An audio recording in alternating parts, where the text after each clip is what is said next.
ایک آدمی سجدہ کرتا ہے، اسے پتہ ہی نہیں کہ ہمارا سر کہاں رکھا ہوا۔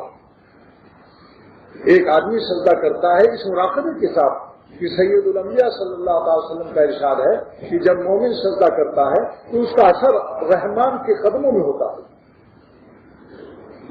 شاعر کہتا ہے سجدے پردے اٹھے ہوئے بھی ہیں، پردے اٹھے ہوئے بھی ہیں، ان کی ادھر نظر بھی ہے، پردے اٹھے ہوئے بھی ہیں، ان کی ادھر نظر بھی ہے، بڑھ کے مقدر آزما،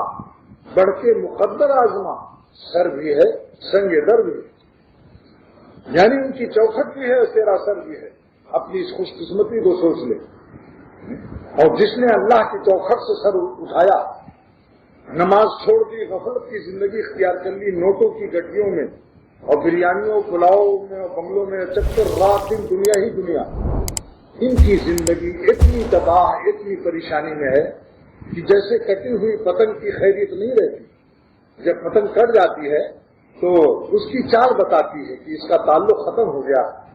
ہے۔ کیسے چلتی ہے پتنگ دیکھو یہ، اور پھر لڑکے دوڑ کر کے اس کو نوچ کھسوٹ کرتے ہیں۔ جو اللہ سے دور ہوا، نماز روزہ سے غفلت کی، تقویٰ کا راستہ چھوڑا، غیر اللہ سے دل لگایا، ٹیلیوں کے چکر میں پڑا، وی سی آر سینما کے چکر میں پڑا، ٹیلی ویژن کے پروگراموں کے چکر میں پڑا، اس کا انجام کیا ہوگا کہ کٹی ہوئی پتنگ کی طرح ہر بلا مصیبت اس کو لوٹ کھسوٹ کرے گی۔ جیسے کٹی ہوئی پتنگ کو بچے لوٹتے ہیں، اسی طرح سے بلائیں اور مصیبتیں مسلسل اس کو لوٹ کھسوٹ کریں گی۔